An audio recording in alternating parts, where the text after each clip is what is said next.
Every revolution begins with a question. Steam replaced muscle. Computers replaced typewriters. And now, artificial intelligence is knocking on the door of engineering. Can a machine design, analyze, and build the future better than us? Or is human creativity still the foundation of every great structure? AI is no longer science fiction. It's already on the construction site. From autonomous excavators to robots laying bricks, machines are learning to build.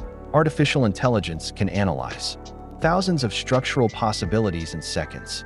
It can predict design failures before they happen, optimize materials, and even generate entire blueprints automatically. In cities around the world, AI-driven tools are already planning roads, tunnels, and skyscrapers faster and more efficiently than ever before.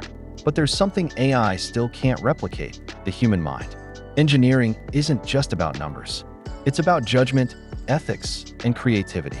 An engineer feels the weight of every decision, the responsibility of lives, safety, and legacy.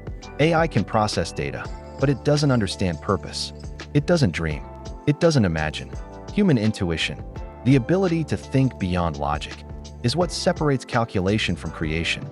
The truth is, AI isn't replacing engineers. It's empowering them.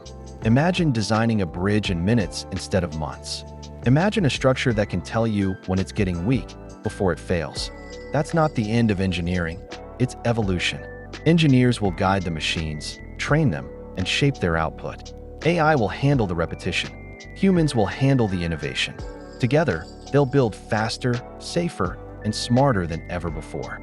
So, the real question isn't, will AI replace engineers? It's, how will engineers evolve with AI?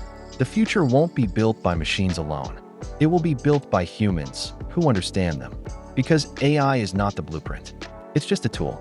And imagination will always be the architect of progress, where intelligence meets imagination. Welcome to the future of engineering.